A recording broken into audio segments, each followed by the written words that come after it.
Starters, just your overall thoughts on falling behind in the first half, the comeback, the ending. Yeah, I mean, it was um,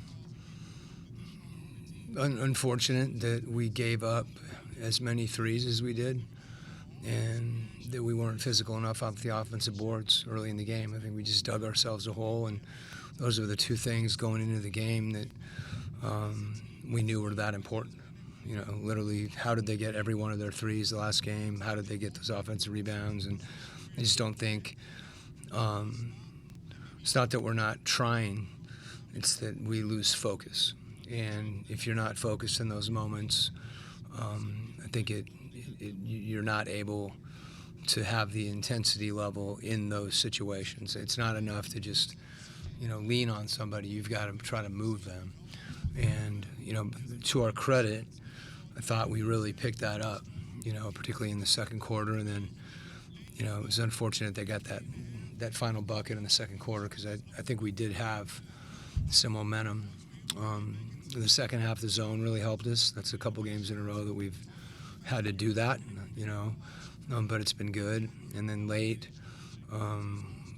trapping some of the pick and rolls really gave us a boost too. And sometimes, there's things you can do to try to get more aggressive. The zone obviously is not that, but try to change the rhythm of the game. But I think for us, the fact that we, it was a one-possession game, given we're, down where we were for the majority of the game, it shows a lot about how our guys compete.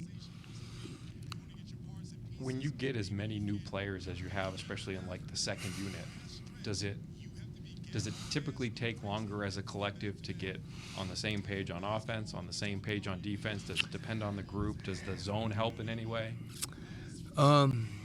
It's a good question about the zone.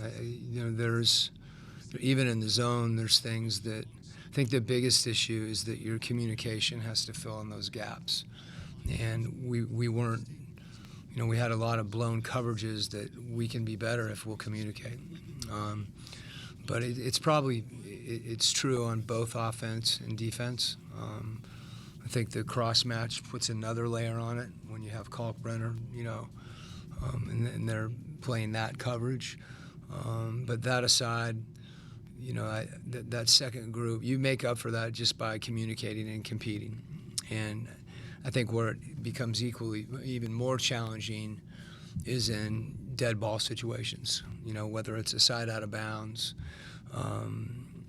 Special situation plays have been different every month the whole year. So we've got to figure out how to communicate to kind of get through that. And then, over time, you begin to, understand what it is you're trying to do, and get guys connected, because that's what you need to execute, whether it's offense or defense. Coach, we saw Mo there, especially it looked like he was part of that spark in the fourth quarter. Just what did you see out of him? What did you want out of him when you put him in the game? Really just what he did. He throws himself into the game, defensively and on the boards, and that's something really it's a good thing for our whole team to understand, and I think when he does that, the basket gets bigger. You're just being instinctive, and he really did give us quite a lift there. I thought Jock did the same thing, just his physicality.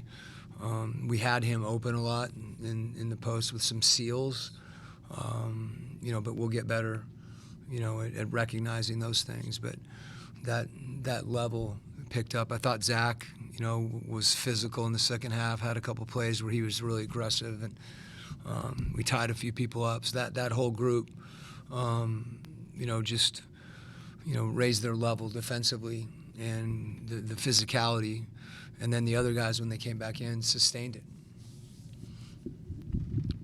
Not a particular question on officiating per se, but when you are able to, get two successful challenges in the span of 3 seconds of game time, how affirming is it that, your guys are playing the right way, and that, you're finally getting something to fall your way? Yeah, it's good. You wish you didn't have to, because of the timeout situation. We're in a situation late in the game where there's 19 seconds, and not that we should have called timeout. We had one left, and it's a one possession game, but we don't need a three. And but yeah, good to win the challenge. It turns into a jump ball.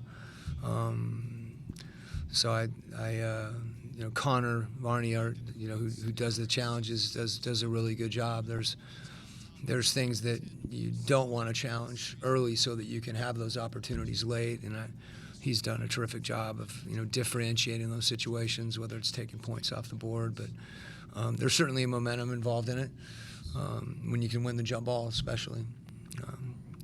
So. Thank you. Okay. Thanks. Have a good break.